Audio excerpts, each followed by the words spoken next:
I was saying what I picked, and what I was telling my friend here, Nelson Havi, was that he doesn't need to be agitated by my comments. All I'm saying is that Nelson Havi is part and parcel of the Kenya Kwanza administration. Nelson Havi is an appointee of the president and works for Kenya Kwanza administration as a chairman. I work for the people of Kenya. People of Kenya through the government. You are appointed by just the president. Just like Richard Onyonka here works for the people of Kenya. But that's what I'm saying. Yeah. Yes. So you were appointed by the president as a chairman of RBA. So what? But if you allowed me to just speak, I allowed you to speak. I'm not allowing you to speak nonsense. But no, it's not. Yeah. I'm just trying to build a story so that you understand. I'm a lawyer of many years. No. But I also want you to be extremely factual on what you say. Defense counsel. I will not allow you to peddle falsehoods. It's not falsehood. You're a chairman. Are you not the chairman of RBA? So must I keep quiet when No. Am I asking? Are you the chairman of RBA? I am the chairman. No one. All I'm saying is that we must be factual because you also communicate with the president. When you communicate with the president, just like we do, we also say it is wrong. So you admit there have been abductions, huh? Ayub, if there are abductions, and I have said this countless times, I'm a leader, and I don't have to praise anyone for me to make my statement. I have said if the abduction, the sanctity of life must be protected.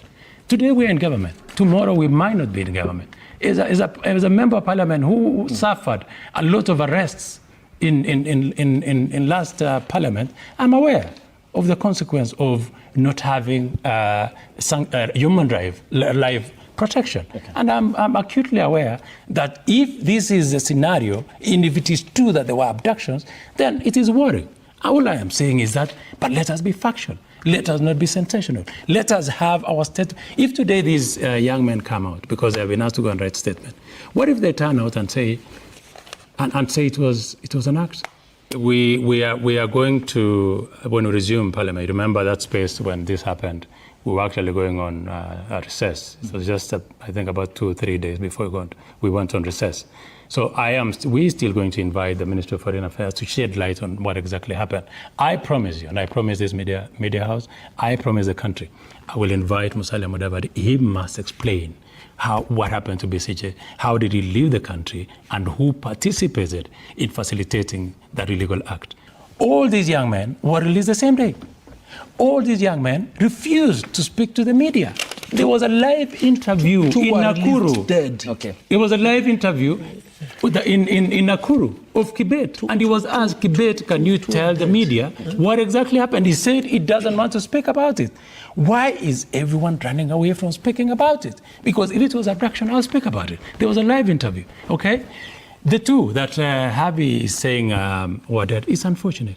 That is why the police must find out. One of the two that he's saying is a case that I've just raised of a Bomet young man engineer who the family has totally dissociated him from the abductions. So it's a worrying trend.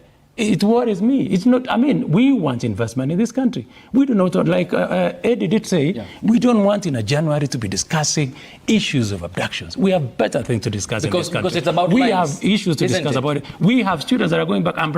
I do not condone or support abductions. It is illegal, it is immoral, it is wrong. Thank you. No administration should be accused of doing that.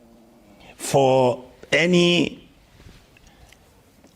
anybody, like I saw, because I attended Speaker Wetangula's mother's funeral, and I was sitting there and I listened to Kimani Ichung'wah say how Honorable Natembeya was abducting people, and in fact, these people have been abducting themselves. At some point, people in this country are just going to look at all of us in leadership and say, what happened to these people? Why is it that we behave as if actually this is not a state? This is just some banana republic where you can break the law as you may so wish, abduct anybody you want. If I say something and I've broken the law, you don't have to arrest me, Ayub. What they do is come and invade my place. If they can cut all my children's heads and for retaliation.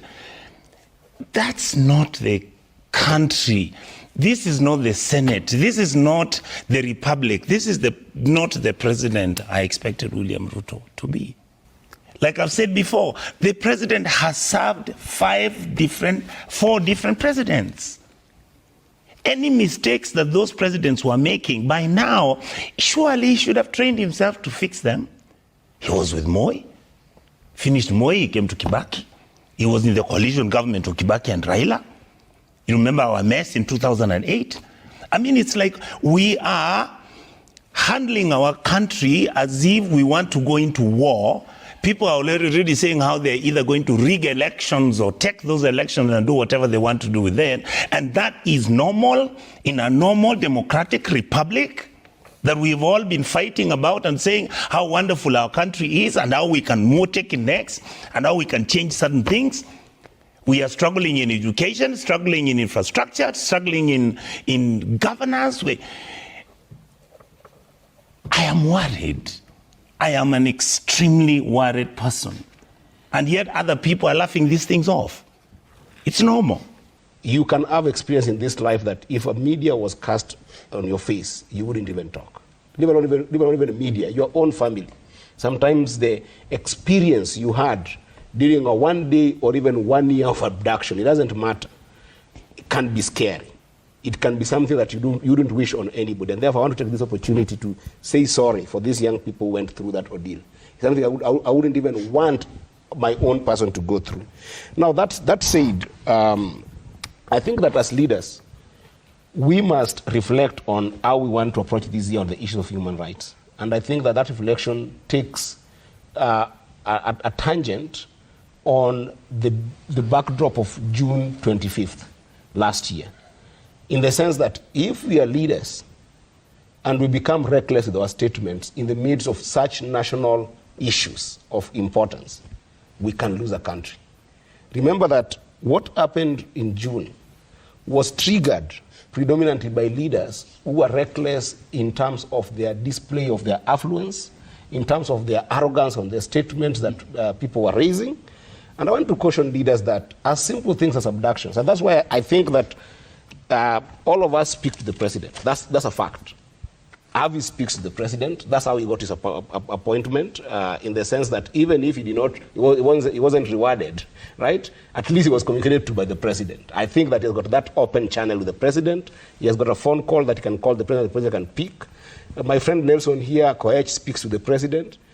Onyonga will tell you, Senator, that even before the president went to Kisii, he was in State House. And he visited the president. He has told us here. He visited the president, and he talked to the president, and he showed him what the president should do. The same as myself, I can tell you that I speak to the president because he is the president now up until the next election. And if as leaders we don't rise to the occasion of being able to point to him what is wrong, then we have a problem. But one thing that we must do as leaders that are seated here, we must know that any public office that we are holding, under Article 73 of the Constitution, we are serving it because of the honor and the trust of the public. And it behooves us that whenever we have got these kind of problems, we must rise to the occasion to bring the country together. And that's why in that lesson I was telling you, Nelson Havi, I was telling you very clearly that leaders, whether you are right now in a seat or not, politicization of issues is not the best way to approach national crisis. Because now abduction is becoming a crisis in the country. It's a pandemic. It's a big pandemic in the country. And I can assure you that when I met the president, he was remorseful about it, and he expressed himself on the backdrop of our advice that this issue must be dealt with. And he is the person with the sword that can be able to abduct the abductors, if I may use that word. And I said it actually in public, that as a president, you have a responsibility to abduct the abductors. Because if somebody from Uganda or somebody from Tanzania or Somalia was to come for our lives, and we have given you the sword, what will you do with it? You protect us. And these are people who are coming for our children, for whichever reason, whether it is because of political reasons or any other reasons of seeking for ransom. These people are coming for our children. Therefore, he has got a responsibility to protect those children, but us as political leadership can also not use it on the theater of politics.